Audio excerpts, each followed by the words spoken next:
So, Saltburn.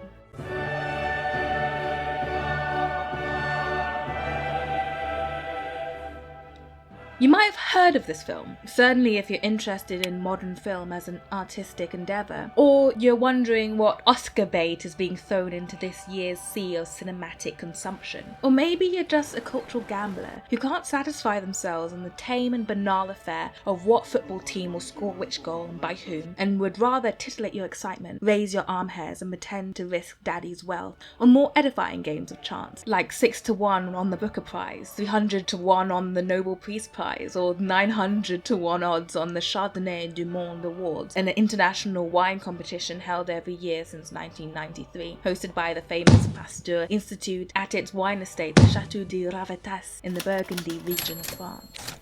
That, or you're at the bookies on your last fiver and like a shivering fiend you've already betted on all the footy matches available. In any case, if you're interested in if Saltburn is a good film, I can give you my opinion since I saw it last week at its opening showing at this year's London Film Festival. And if you're interested in me, then, well, hello there.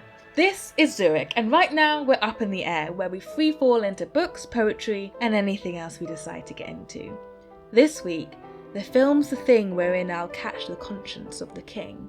So now that we're all acquainted, let's make our descent. Geronimo!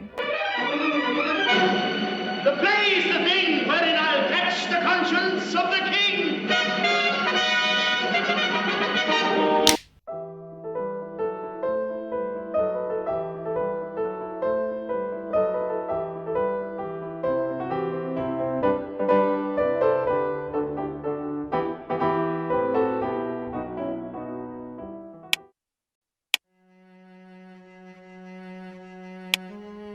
So what is it about?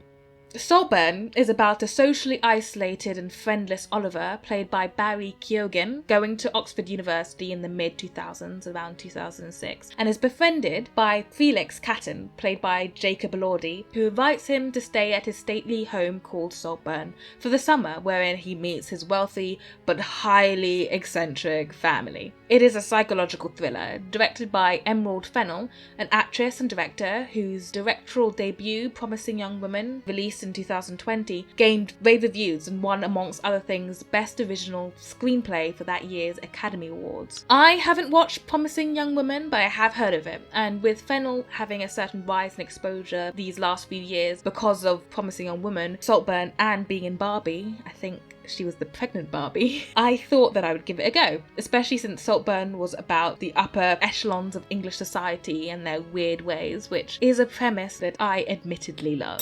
It has been described as a mixture of Evelyn Waugh's Brideshead Revisited and Patricia Highsmith's The Talented Mr. Ripley, and these comparisons seem like they would work on premise alone. Brideshead Revisited is about a man who becomes friends with a wealthy family who have a mansion called Brideshead's Castle, and Ripley is about a confidence man who befriends a rich son and his Italian summer home. However, I haven't read these books yet, so I can't say anything overly enlightening on the fidelity of this comparison between these books and Saltburn.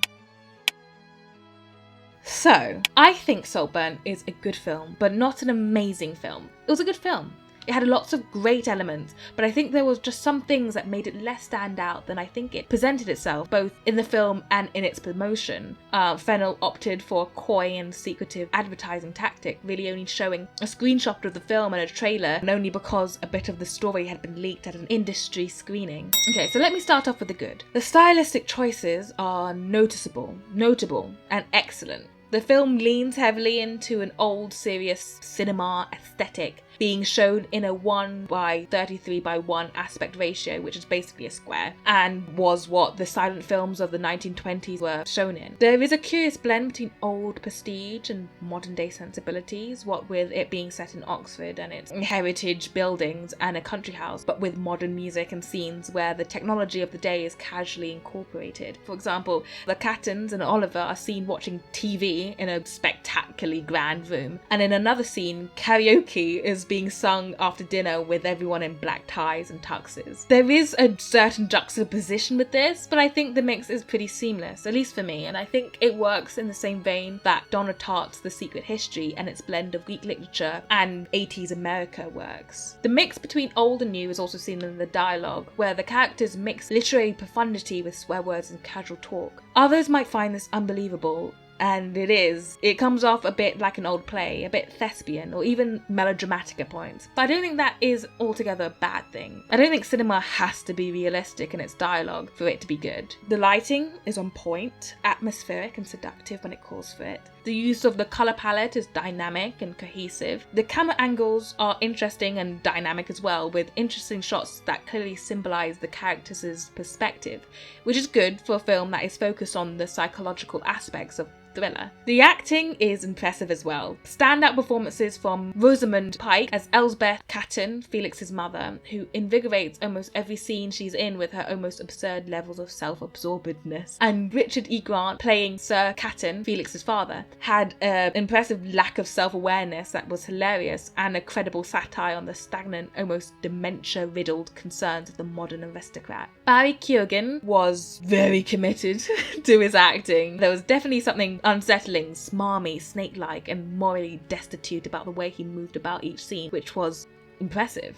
I would say Saltburn wins out in terms of tone, style, and performance. Where I think it stumbles is in the pacing and the essential themes. The sequence of events could have been tightened up a little, particularly where the tensions between Oliver and Archie Madekew's character Farley lost a bit of its potency, since their rivalry dynamic was repeated without much variation. I also think there was a certain lack of true stakes for Oliver for most of the movie. A potential falling out, for example, between Oliver and Felix is safely averted and never mentioned again, and when the stakes finally do come, it's a bit rushed and quickly resolved. Though masked with the obsessive and subversive boldness of the various debaucheries Fennell decided to add to this movie, I think Saltburn struggles to express what it is trying to say in a meaningful way. It works wonderfully as a black comedy, as a fun, flippant satire of upper-class sensibilities, but I wouldn't try to consider it anything more serious than that, because any deep comment of class or sense of gravity it tries is expressed very quickly and is moved on very quickly from, and so falls a little flat on its efforts. I also don't think they utilised Jacob Elordi's character Felix nearly enough. There were a couple of scenes that Elordi was given enough narrative meat to show his character off well, but mostly he's used as a prop of Oliver's obsession, which, though works on paper, seemed to waste the character little for me when I was watching it. So overall, I enjoyed the film, and it was shot impeccably well. It straddles the line between art house film and a film with a wider appeal pretty well, but I think it was just lacking in an essential element of substance that made it slightly lackluster for me. Also, take note. It is very subversive, off-puttingly so at points, and I can imagine that some people will be put off and likely even disgusted by the film because of it. I can't say anything about particulars because I don't want to spoil it, so all I'll say, and you'll understand if and when you watch the film, but I really hope they had an intimacy coordinator for a certain plot of Earth.